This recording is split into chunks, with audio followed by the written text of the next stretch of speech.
સુરેન્દ્રનગરમાં ધાંગધ્રા ખાતે આર્ય સમાજ દ્વારા 12 વર્ષથી લઈ 25 વર્ષ સુધીના બાળકો, યુવાનો અને યુવતીઓ માટે અનોખી શિબિરનું આયોજન કરાયું, જેમાં 7 દિવસ સુધી યુવાનો માટે સંસ્કારથી લઈ અલગ અલગ યોગ, તલવારબાજી, લાઠીડાબ તેમજ સૂર્ય નમસ્કાર અને કસરતમાં ધાર્મિક પાઠ ભણાવવામાં આવી રહ્યા છે। ખાસ કરી બાળકીઓ અને યુવતીઓ પોતાનું સ્વરક્ષણ કરી શકે તે માટે વિવિધ દાવ તેમજ તેમનું શરીર મજબૂત અને સ્વસ્થ બને તે માટે વિવિધ કસરતો આ શિબિરમાં શીખવાડવામાં આવી, જેનો મોટી સંખ્યામાં યુવાનો, યુવતીઓ, યુવક યુવતીઓ લાભ લઈ રહ્યા છે।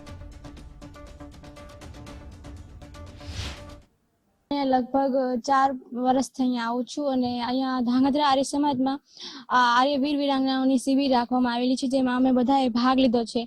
તેમાં છોકરીઓએ કેવી રીતે મતલબ પ્રશિક્ષણ મેળવવું, રક્ષણ કરવું, એ બધી વિવિધ પ્રકારની માહિતી આપવામાં આવે છે। વેદનો પ્રચાર પ્રસાર કરવામાં આવે છે, મતલબ સંસ્કૃતિ વગેરે વિચારો આપણને કહેવામાં આવે છે।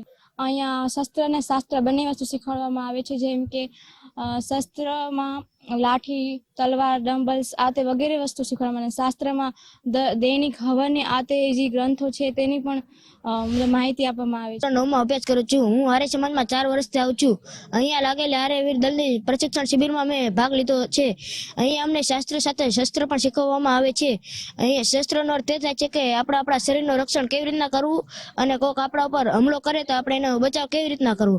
અને શાસ્ત્રનો અર્થ એ થાય છે કે આપણો જે જૂનો 4 વેદ છે, ઋગ્વેદ, સામવેદ, અથર્વવેદ જેવા 4 વેદ છે, એ વેદોનું જ્ઞાન આપવામાં આવે છે અને પ્રતિદિન રોજ હવન અને સંધ્યા કરાવવામાં આવે છે। ધાંગધ્રા આર્ય સમાજ દ્વારા આર્યવીર અને આર્ય વીરાંગનાની શિબિરનું આયોજન કરવામાં આવે છે, જે શિબિર 7 દિવસની હોય છે। તેમાં આર્યવીર અને વીરાંગનામાં શારીરિક, આત્મિક અને બૌદ્ધિક વિકાસ થાય એ હેતુથી આ શિબિરનું આયોજન કરવામાં આવે છે। આ શિબિરનો મુખ્ય ઉદ્દેશ્ય એ જ છે કે સંસ્કૃતિની રક્ષા કરવી, શક્તિ સંચય કરવો અને સેવા। સંસ્કૃતિની રક્ષા કરવા માટે આર્ય સમાજ હંમેશા જાગૃત રહેલું છે અને સમાજમાં રહેતા, ધાંગધ્રામાં રહેતા આર્યવીરો અને વીરાંગનાઓને આ બાબતે જાગૃત કરવા માટે આ શિબિરનું આયોજન કરવામાં આવે છે।